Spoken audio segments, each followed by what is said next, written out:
Fala, seus gostadores de poses estranhas e de homens másculos lindos e maravilhosos no estilo sempre na beca, que desce a porrada em tudo quanto é vilão, mais especialmente vampiros dentro de uma determinada família que ninguém conhece desde os anos 80. Se você já matou a charada desde já, seja muito bem-vindo. Se não matou a charada, fica aí para entender do que estamos falando. Mas, antes de qualquer coisa, não deixem de se inscrever no canal, deixar o seu like, compartilha isso com todo mundo que adora ficar tirando foto em poses bizarras.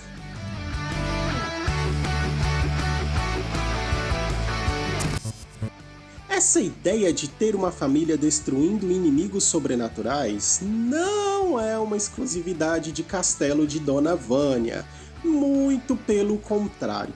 Um ano depois que Castlevania foi lançado, mais ou menos ali 1987, para quem não sabe, Castlevania é de 1986, se vocês não sabem disso, volta em algumas 5 casas, olha nosso vídeo sobre Castlevania para vocês ficarem por dentro de tudo dessa franquia maravilhosa.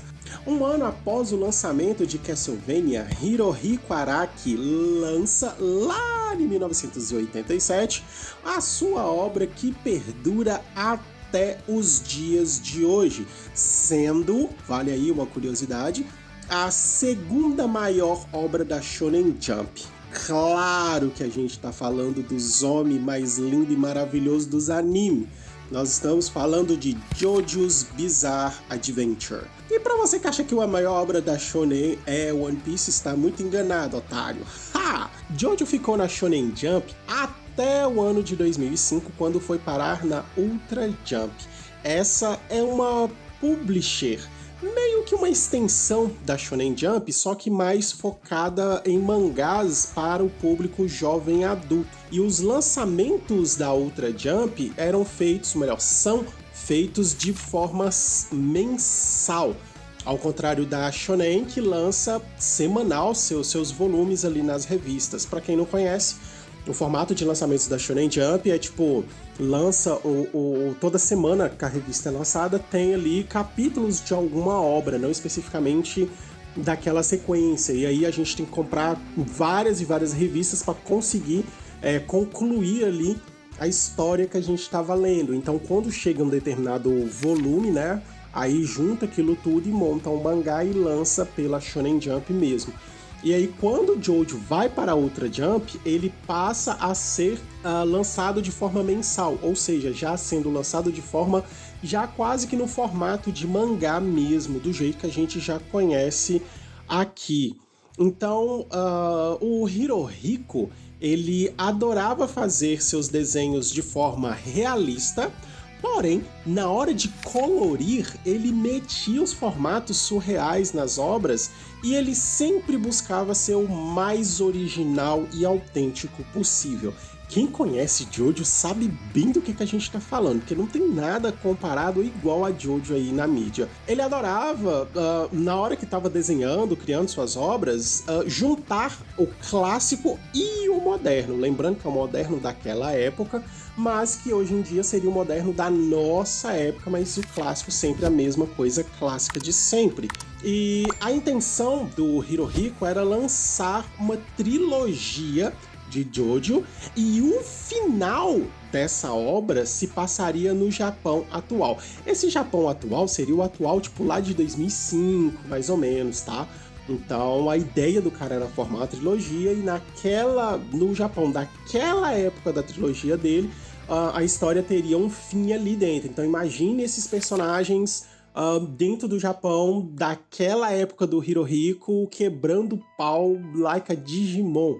Seria um negócio muito bom. Porém, contudo, entretanto, todavia, JoJo não tem uma trilogia. JoJo tem alguns arcos.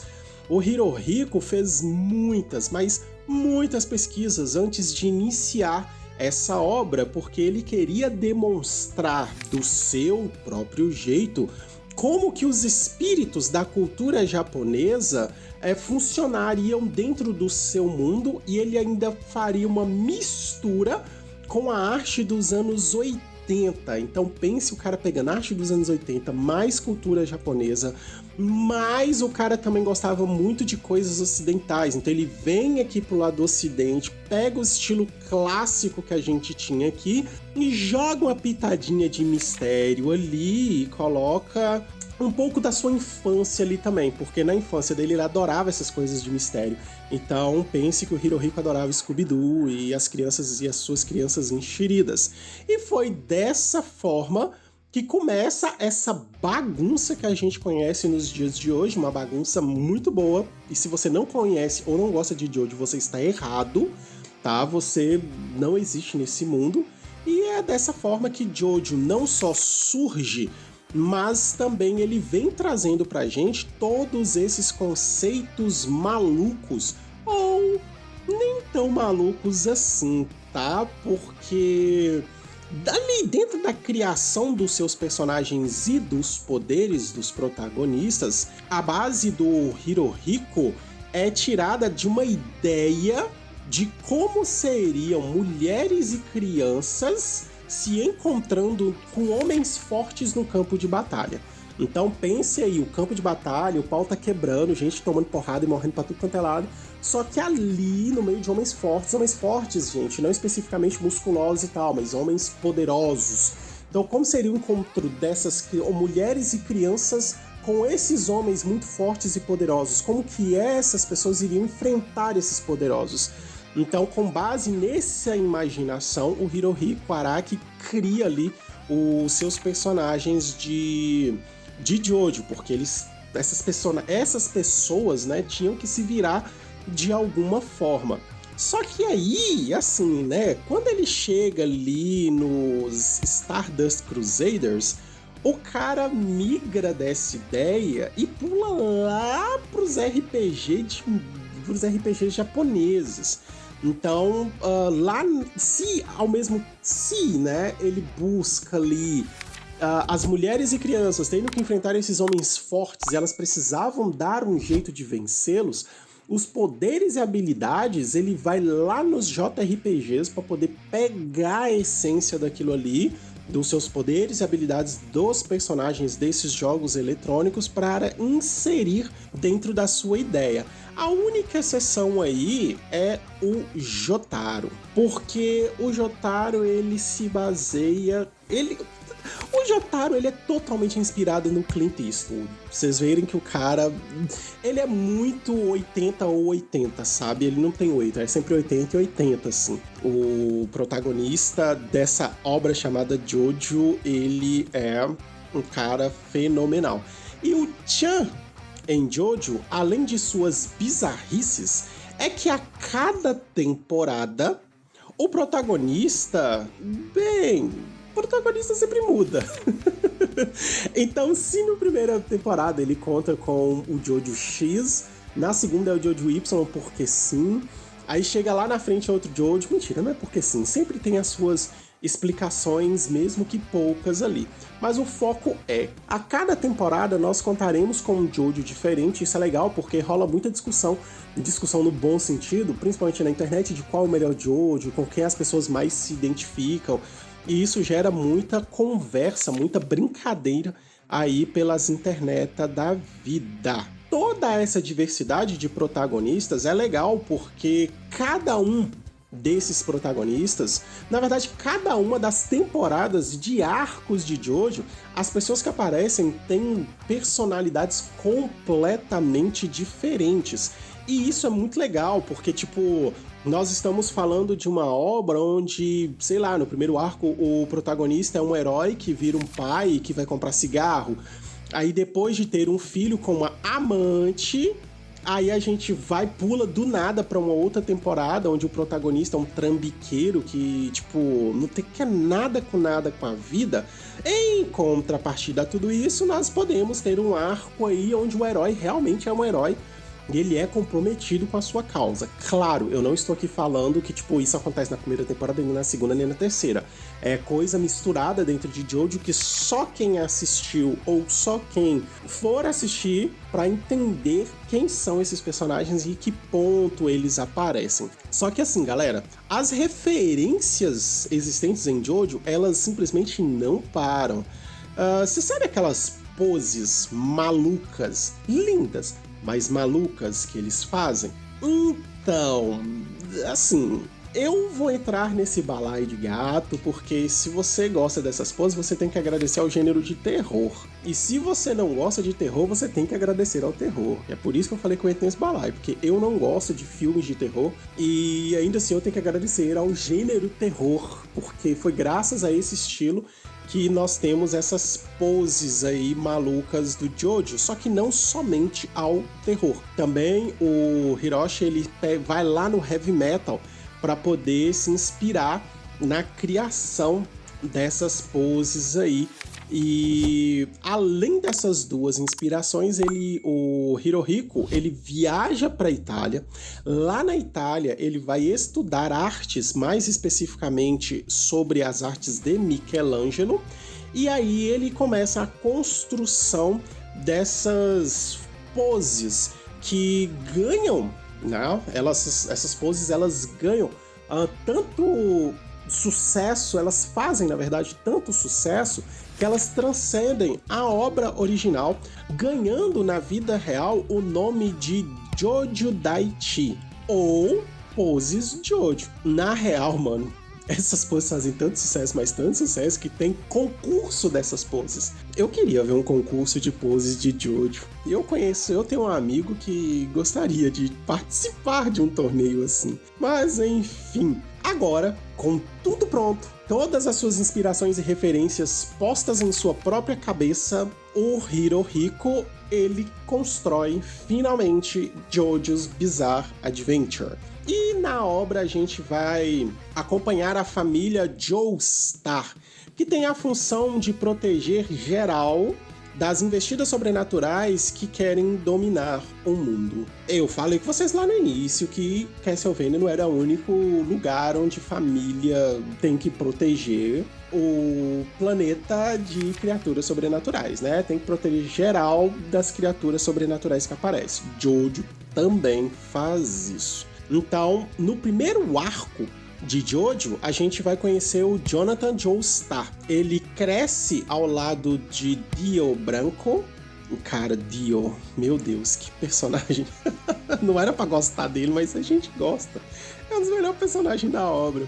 O Dio é filho de um homem que supostamente salvou a vida do pai de Jonathan. E aí, quando os dois crescem, o objetivo de Dio é simplesmente matar, dar cabo de Jonathan, ficar com toda a riqueza para ele, e ele vê que isso não vai dar muito certo, então ele se enfia dentro da mansão e acaba roubando uma máscara de pedra. O que Dio não... Na verdade, Dio sabia sim, porque todo mundo sabia que aquelas máscaras não eram para serem colocadas, que eram duas máscaras, o Dio pega uma e coloca, querendo os poderes da máscara. E o poder que ele ganha nada mais é do que Dio se transformar em um vampiro. Dessa forma, ele resolve matar o Jonathan, porque sim, não tem motivo pra matar o Jonathan. Ele simplesmente olha pro Jonathan e fala, quero te matar, e vai tentar matar o Jonathan. Só que aí o Jonathan acaba desenvolvendo uma forma de derrotar o Dio. Lembra mulheres e crianças enfrentando homens fortes? Pois é, a gente já vê essa ideia posta aqui, né? Porque o Jonathan, ele não tem poder, ele não tem nada, e ele precisa dar algum jeito de desenvolver habilidades para derrotar o Dio. E ao decorrer do arco dele, ele consegue isso. E depois de conseguir adquirir as suas habilidades, e depois de muita luta, mas muita luta mesmo, o Jonathan, ou Jojo, ele consegue derrotar o Dio, e todo mundo já esperava uma sequência com ele. Todo mundo já estava esperando que o Jonathan voltaria numa segunda temporada, embora tenham finalizado o arco dele. E Quando chega o segundo arco, cara, surpresa, pegou todo mundo desprevenido como só o Hirohiko faria. O que o Hirohiko fez? Ele simplesmente mudou tudo. Ele mudou tudo o que ele havia estabelecido no primeiro arco. Ele enfia outro protagonista, ele coloca outros poderes, outros vilões. A única coisa que permanece igual é o nome Jojo. Porque, tipo, Jojo, pra quem não sabe, é feito ali de propósito mesmo. Jojo é a junção da primeira sílaba do nome e do sobrenome do primogênito da família Joestar. Então, nesse segundo arco, a gente já vai contar com o neto do Jonathan, que se torna o protagonista e acaba seguindo os passos do avô. E assim, uma das coisas mais divertidas que a obra tem é que o autor não se importa absolutamente com nada relacionado a erros de continuidade, ele não se importa com furos de roteiro, ele não se importa em dar retcon na obra, se precisar ele rebuta mesmo, ele apenas escreve Jojo porque ele se diverte no processo. Cara, e é por isso que essa obra dá tão certo. Muitas pessoas escrevem suas obras já pensando no sucesso, nisso e naquilo, e o Hirohiko não, ele simplesmente escreve porque ele se diverte fazendo esse tipo de coisa. Então, se der na telha dele mudar tudo, ele vai fazer. E só para vocês terem uma pequena noção, quando chega em um determinado ponto de Jojo, ele simplesmente traz o Dio de volta. Mas para quem tinha assistido o primeiro arco, ele já viu como o Dio termina o primeiro arco, não tinha como o Dio voltar. Então o que o Hirohiko faz? Ele simplesmente dá um reboot no final do primeiro arco. Ele simplesmente volta no primeiro arco, mata o protagonista e coloca que foi o Dio que foi salvo. E, mano, é muita loucura que a gente fica de queixo caído e é totalmente aceitável. Como eu disse, o autor se diverte escrevendo, ele não tá absolutamente nem aí em fazer qualquer tipo de alteração. E como o Dio é um personagem que o Hirohiko gosta, ele simplesmente foi lá e pensou, acordou um belo dia, velho, vou trazer o Dio de volta. Mas pra trazer eu tenho que fazer alguma coisa. Mata o Jonathan e tá tudo muito certo. E foi o que ele fez. E, cara, como o Jojo é bom só por conta disso, cara, é muito legal. Se você não conhece o Jojo, sério, vai assistir, acompanha, tá tudo dubladinho em algumas plataformas por aí. Alô, Netflix, paga nós! E vale bastante a pena. Jojo's Bizarre Adventure é uma obra fantástica que transcendeu as páginas dos mangás. E quando eu falo isso, porque nós estamos falando de uma obra que surgiu em 1987 e é lançada até os dias de hoje. Então, assim, além do mangá, Jojo também ganha anime, ele ganha alguns jogos e nós temos o Rohan, que até chegou a conhecer o Louvre. Inclusive, para quem não sabe, o Louvre é um dos maiores museus, se não for o maior museu que existe no planeta, e ele está lá na França. E esse quadrinho, Rohan no Louvre, ele foi lançado aqui no Brasil pela editora Pipoca e Nanquim. E você? Você conhece Jojo? Acompanha? Gosta? Não gosta? Quem é seu personagem favorito e por quê? Deixa aqui pra gente nos comentários. E se você quer mais histórias ou de arcos ou de personagens, você pode pedir aí também nos comentários. O seu feedback é muito importante pra gente melhorar cada vez mais o nosso canal. E mais uma vez, se você chegou até aqui e gostou do conteúdo, cara, não custa nada, vai, deixa seu like aí, compartilha isso com seus amigos, principalmente a galera que gosta de ficar fazendo pose estranha, né? Manda lá no grupo da família e fala, olha, vamos ensinar vocês uma nova religião, é muito legal isso daqui. E é isso, vejo vocês no próximo vídeo. Que a força esteja com vocês. Fiquem bem, fiquem com Deus e até mais.